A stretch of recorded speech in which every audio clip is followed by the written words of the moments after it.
Request है मेरी पूरी ग्राहक की कि मेरी इंसाफ होना चाहिए कि जेड़ा मेरे कन्नै अन्याय हुआ।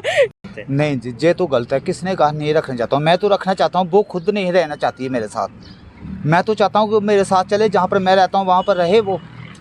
और रही बात मकान बेचने की, वो माँ का था, माँ ने बेच दिया। लेकिन इस पे आप उनको रखना नहीं चाहते, कितनी सच्चाई है इसमें? ये तो बात नहीं कि बच्चा ना है तो इसलिए नहीं रखना चाहते, लेकिन सच्चाई तो ये है, ये जजमेंट है कि ये केस मतलब उन्होंने किए हैं। ये कहने के लिए जो मर्जी बोलो, लेकिन है तो नहीं ना, ऐसा है तो नहीं। जो मेरे साथ रहे ना, मैंने कब कहा नहीं रहे, मेरी जिम्मेदारी है। पंचायत ने हमारी किसी की नहीं सुनी, किसी की नहीं सुनी, सभी उसी की सुनते थे। आदाब, आप देख रहे हैं द वर्क न्यूज़ और मैं हूं आपके साथ असलम खान। अभी हम बजालता में मौजूद हैं और हमने आपको एक स्टोरी दिखाई थी जिसमें सुषमा देवी के द्वारा जो है उनके हस्बैंड के ऊपर इल्ज़ाम लगाए जा रहे थे, जिसका ये कहना था कि उनके हस्बैंड उनको रखना नहीं चाहते, घर से निकाला जा रहा है, वो जहाँ रह रही थी वो जगह तक बेच दी गई। हमारे साथ उनके हस्बैंड मौजूद हैं और इनसे जानते हैं कि क्या है पूरा मामला, ये अपने मुंह से खुद बताएंगे। सर, क्या नाम है आपका? पुरुषोत्तम शर्मा। पुरुषोत्तम जी, क्या पूरा मामला है, कहाँ से शुरुआत हुई और आज आप सुषमा देवी को रखना नहीं चाहते? नहीं जी, ये तो गलत है। किसने कहा नहीं रखना चाहता हूँ? मैं तो रखना चाहता हूँ, वो खुद नहीं रहना चाहती है मेरे साथ। मैं तो चाहता हूँ कि वो मेरे साथ चले, जहाँ पर मैं रहता हूँ वहाँ पर रहे वो। और रही बात मकान बेचने की, वो माँ का था, माँ ने बेच दिया। लेकिन मेरी ही जिम्मेवारी है उसको रखना। वो मेरे साथ रह सकती है, जहाँ पर मैं रह रहा हूँ वहाँ पर भी रह सकती है, लेकिन वो नहीं रहती है। और इसने हमारे पर झूठे केस किए हैं। जे 376 किया है। जे हमारे पास जजमेंट है कोर्ट की, जिसमें हमें बरी किया गया है। बोलो।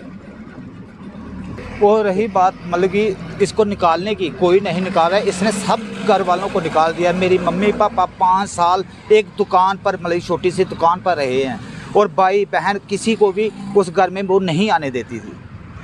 उस प्रॉपर्टी का क्या करना, उन्होंने बेच दी, मतलब उनकी थी और वो माँ ने बेची है।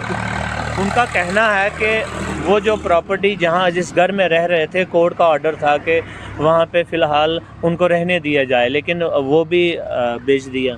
नहीं, मकान तो बेच दिया, लेकिन कोर्ट उसको बाहर निकाल रहे। जब कोर्ट जहाँ पे बोलेगा, जो कोर्ट का डिसीजन होगा हमारा होगा, हम वहीं पर मतलब वो करेंगे जो कोर्ट मतलब कहेगा।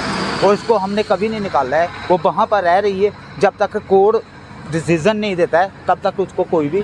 एक चीज़ और जानना चाहूँगा कि जिस तरह से उन्होंने कहा कि वो आपके ऊपर ये इल्ज़ाम लगा रहे थे कि आप उनको रखना नहीं चाहते, यानी कि उनसे बच्चा नहीं हो रहा है, शायद इस बेसिस पे आप उनको रखना नहीं चाहते, कितनी सच्चाई है इसमें?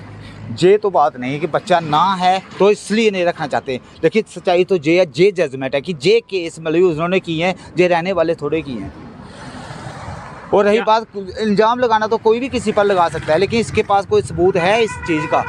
मेरे पास तो 50 मतलब सबूत हैं जो मैं साबित कर सकता हूँ कि नहीं मैं रखना चाहता हूँ, वो खुद नहीं रहना चाहती। उनका कहना है कि बड़ी बार हमने कोशिश की, लेकिन वो उनके आपके लिए कि आप और आपके घर वाले, आपके फैमिली जो है उनको नहीं रखना चाहते हैं। कि उनका कहना है कि पुरुषोत्तम जी शायद कहीं और शादी करना चाहते हैं जहां से उनको बच्चा मिल सके। इस तरह के सवाल भी थे। ये कहने के लिए जो मर्जी बोलो, लेकिन है तो नहीं ना, ऐसा है तो नहीं। जब मेरे साथ रहे ना, मैंने कब कहा नहीं रहे, मेरी जिम्मेवारी है। मैं इसको कोर्ट में खर्चा दे रहा हूँ और इसको बोलता हूँ 5 साल से यही कि मेरे साथ रहे और रहे ना मेरे साथ। इसको मकान के साथ क्या है, जहाँ पर मैं रहूँगा मेरा सब कुछ इसका है, और जब मेरी बीवी है तो मेरा सब कुछ इसका है।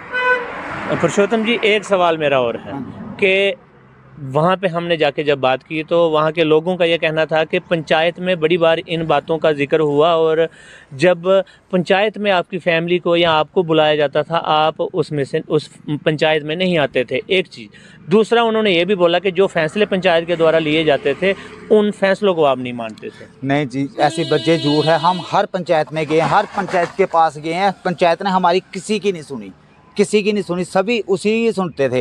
ये जजमेंट है। जब ये केस शुरू होने से पहले 50 बार हम सरपंच पंच के पास, सबके पास गए हैं, चेयरमैन के पास गए हैं, लेकिन किसी ने हमारा इंसाफ नहीं किया। हमने उस समय बोला था कि इसको 2 जो लेना चाहती है, लेकिन कोई भी नहीं मतलब सुनता है। लेकिन पुरुषोत्तम जी, सवाल तो ये भी है कि आखिरकार एक लड़की जब अपने माँ बाप का घर छोड़ के आती है, ऐसी क्या नौबत आन पड़ी कि उनको जिस तरह से आप बता रहे हैं? वो किसी को चाहती, वो बोलती ये प्रॉपर्टी अकेले मेरी है और रखना उसको मैंने है ना, मैं रखने के लिए तैयार हूँ, मेरे साथ रहे ना वो, जो मेरा है वो सब कुछ उसका है। उनका ये भी कहना था कि जब शादी की बात चली थी तो वही प्रॉपर्टी दिखाई गई थी, जो जिस जगह की वो बात कर रहे हैं कि ये बेच दी गई है। दुकानें बताई गई थी कि ये दुकानें भी अपनी हैं, इनमें से हिस्सा। बेची कब जब इसने मजबूर किया, इसके कारण मेरी फारगदी हुई है। 5 साल के बाद इसके कारण मेरी फारगदी हुई है, तो उसके बाद घर वालों ने बेच दी। उसमें मैं क्या कर सकता हूँ? मैं तो इसको रखने के लिए तैयार हूँ ना। और प्रॉपर्टी पहले तो नहीं बेची थी, पहले तो थी ना। और प्रॉपर्टी देखकर कौन शादी करता है? शादी तो मेरे से की हुई थी। आखिरकार समाज का एक ऐसा दस्तूर है कि जहाँ लड़की की शादी होती है वहाँ देखा जाता है, इस चीज़ को आप अस्वीकार नहीं कर सकते। लेकिन बात कुछ इस तरह से निकल के आती है कि अब आपका कहना भी सही है कि अगर सुषमा जी आपके साथ रहने के लिए तैयार हैं तो आप भी उसको रखने के लिए तैयार हैं। लेकिन कहीं ना कहीं लोगों की इच्छा ये भी होती है कि आखिरकार हम जहाँ जा रहे हैं हमारे बच्चों का फ्यूचर क्या होगा, जहाँ बच्चे नहीं हो रहे हैं तो उसका फ्यूचर क्या होगा, वो एक अलग बात है। लेकिन प्रॉपर्टी का बीच में कुछ ना कुछ तो रोल रहता है। आखिरकार उसका भी जिस तरह से आपका हक था, उसका भी तो हक बनता था ना उस चीज़ पे। हक तो कोर्ट दे रहा है, जो कोर्ट देगा मैं देने के लिए तैयार हूँ। ये थोड़े कहा कि नहीं देना है उसको, कोर्ट ने देना है। कोर्ट के पास ये कहिए मैं खर्चा दे रहा हूँ, कोर्ट ने खर्चा लगवाया, मैं दे रहा हूँ। जो सुषमा जी के द्वारा एक चीज़ ये भी कही गई थी कि जिन